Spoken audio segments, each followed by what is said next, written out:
Hey everyone and welcome back to my channel. So in today's video I'm going to be doing the mid-year book freakout tag. I don't know why I said it like that. Today's video is going to be the mid-year book freakout tag.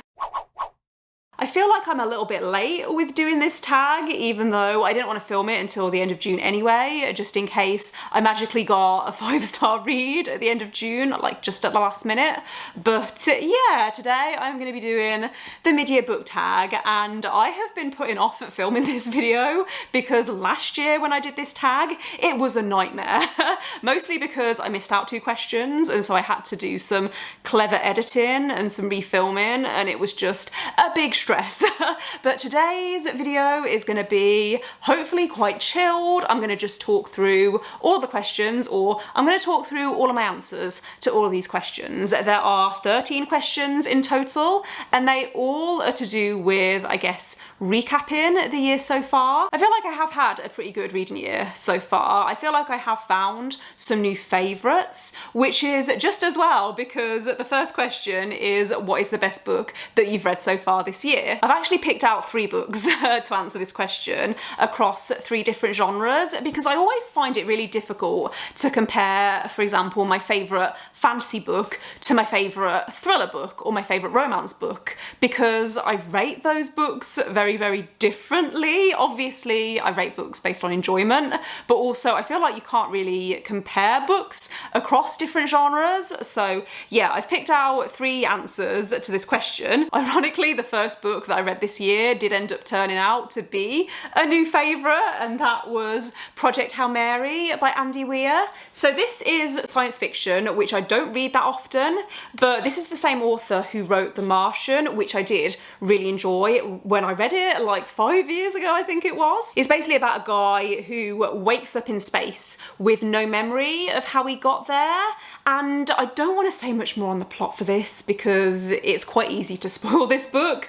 But there's kind of that mystery where through flashbacks you're finding out why this guy is in space, and then the plot kind of develops from there. Really enjoyed this one. It made me happy, it made me cry, and I think that even if you don't read a lot of science fiction, there's still a good chance that you would enjoy this book. My favourite romance book that I've read so far this year is Delilah Doesn't Care by Ashley Herring Blake. So this is a sapphic romance that follows our main character Delilah Green, who's a photographer living in New York, but she's originally from this small town, and at the start of the book she has to travel back to her hometown for her stepsister's wedding, but not long after she arrives she runs into Claire. So Claire is her stepsister Astrid's best friend, or one of her best friends, and there's a little bit of chemistry between Delilah and Claire, and it's obviously about their romance, but it's also about them trying to stop this wedding because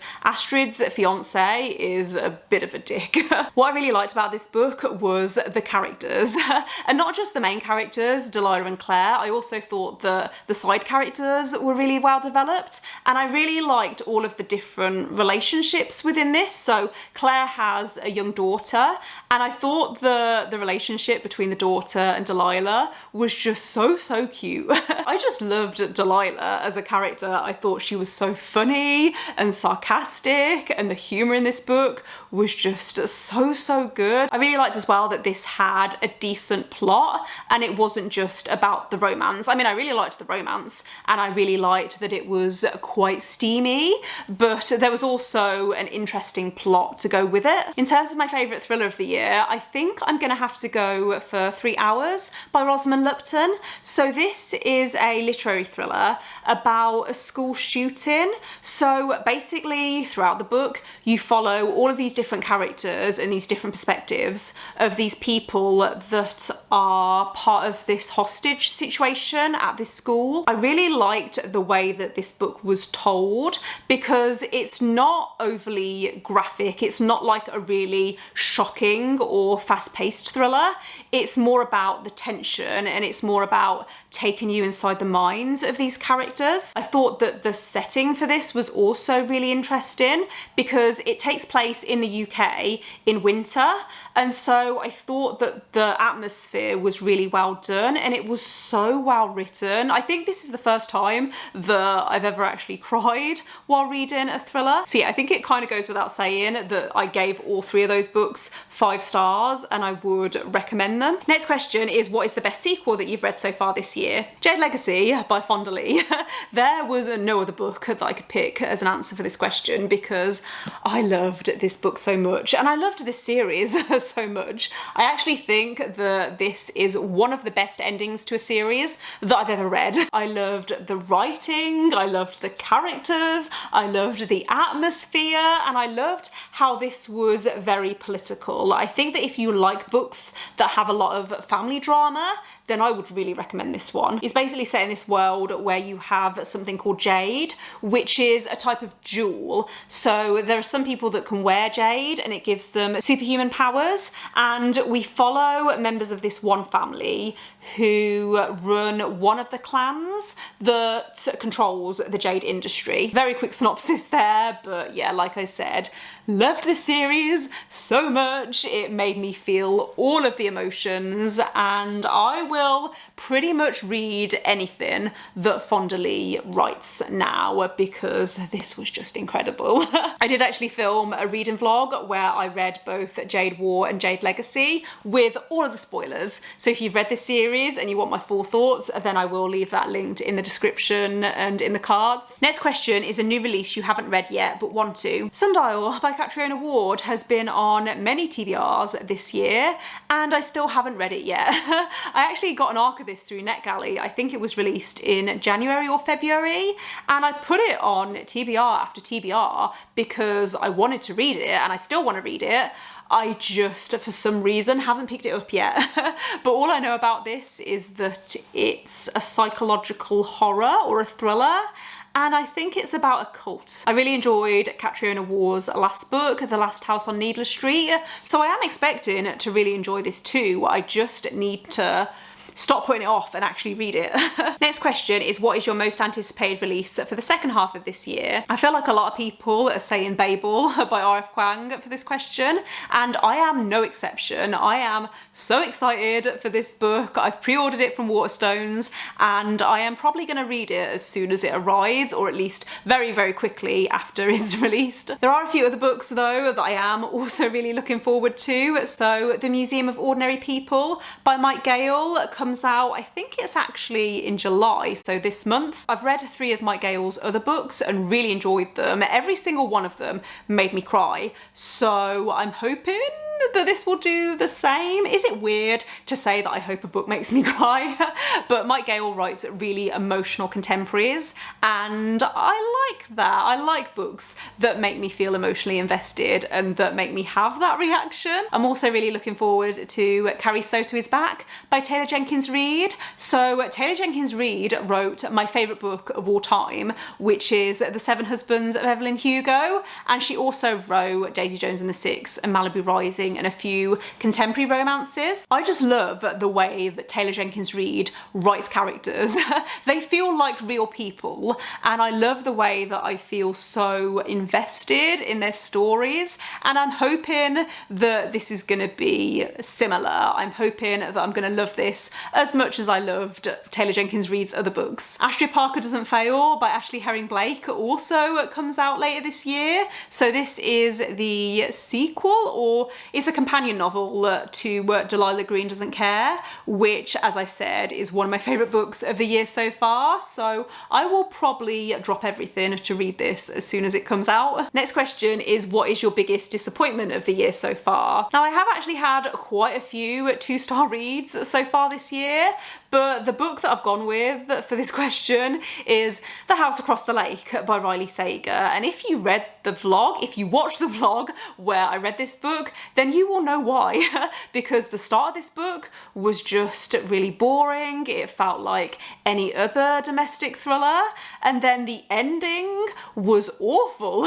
It went in this direction that I didn't see coming, but that I hated and that I felt came out of nowhere. So yeah, yeah, I was really disappointed with this one, but it's still not my least favourite Riley Sager book. That crown goes to Final Girls, which I also read this year and was really disappointed with. Next question is, what is your biggest surprise of the year so far? For this, I've decided to go for Sweet Pea by CJ Scoos because I was not expecting to enjoy this book as much as I did. It was fantastic. I listened to the audiobook and I should say that I don't think I would have enjoyed this as much if I hadn't listened to the audiobook, because it's narrated by Georgia Maguire, who I have listened to before. I've listened to audiobooks narrated by her before, and her voice is so expressive and she really makes the characters feel like real people, which in a book like this is a really interesting listening experience,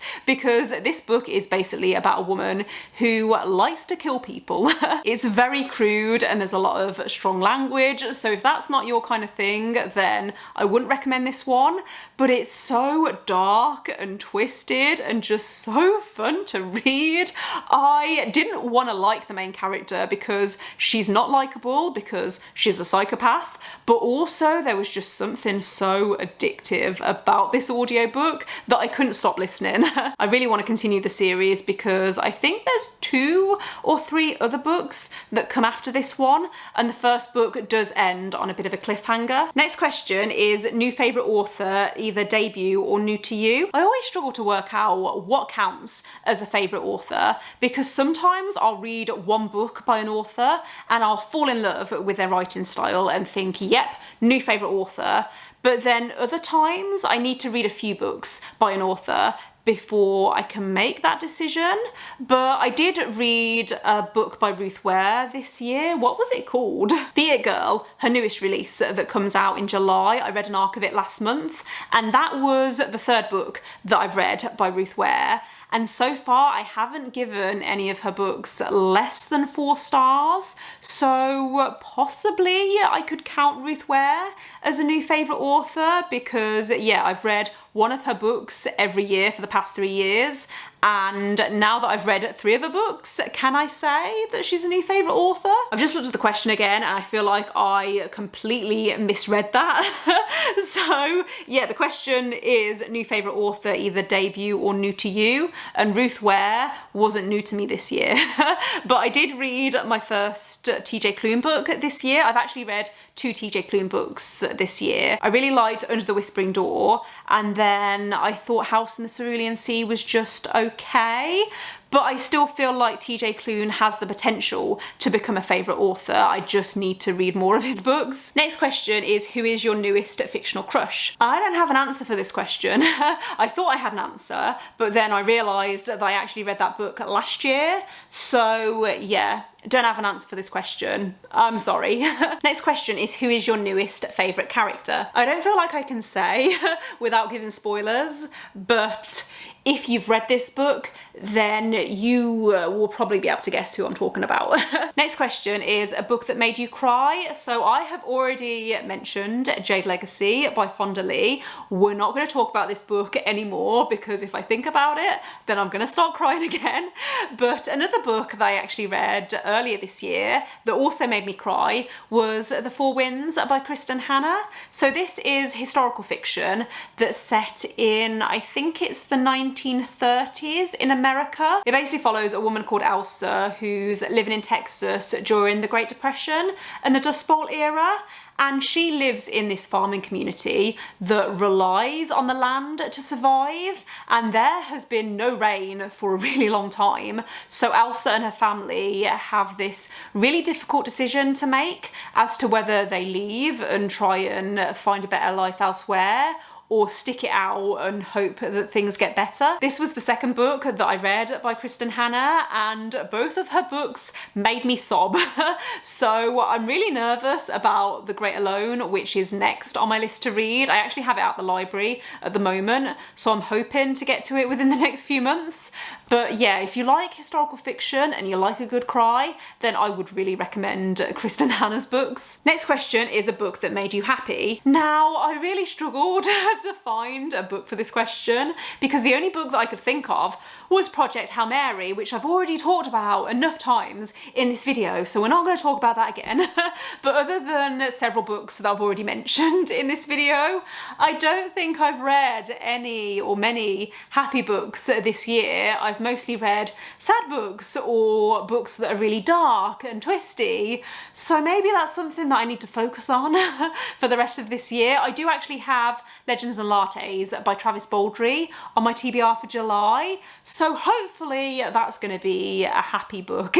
Hopefully that's going to give me all of those warm and fuzzy feelings because I feel like I need that right now. Next question is, what is the most beautiful book that you've bought this year? For this, I'm going to go for Idle by Louise O'Neill. So this is obviously a hardcover edition that I bought at Hay Festival a few months ago when I went to Hay on Wye, and it's also signed by the author, if I can find that. So I don't know, I can't see if that's focusing, but hopefully you can see that. But I'm really excited to get around to this because I have read 3 of Louise O'Neill's other books and I enjoyed them all. And the plot for this sounds really interesting. So it's about a woman called Samantha, which is my name, who's some kind of online influencer.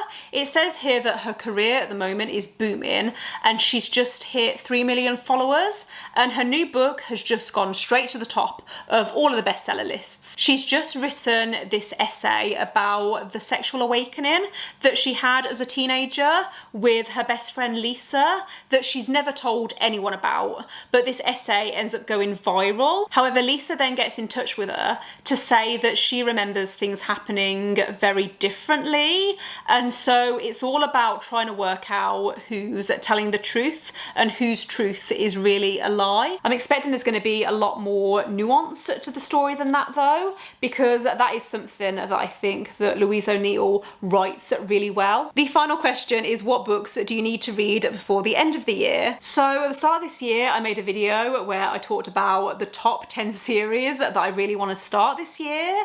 And so far, I think I've started one of those series, maybe 2. So basically, I still need to read all of those books before the end of the year. I would also really like to read both The Atlas 6 by Olivia Blake and 6 Crimson Cranes by Elizabeth Lim. So I own both of these in hardback, as you can see, and I've also pre-ordered the sequels to both of these in hardback. So it would be nice to actually read both of these to see if I actually like them.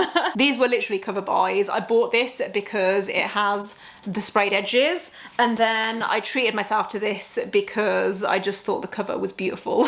I could have used this actually for the other question as well because yeah, the cover for this is just gorgeous and I'm hoping that the inside is just as good. But anyway, I think that does bring me to the end of this video. Finally, I have been filming this video for a really long time, and I also realised at one point that I'd missed out 2 of the questions right at the beginning, so that wasn't fun.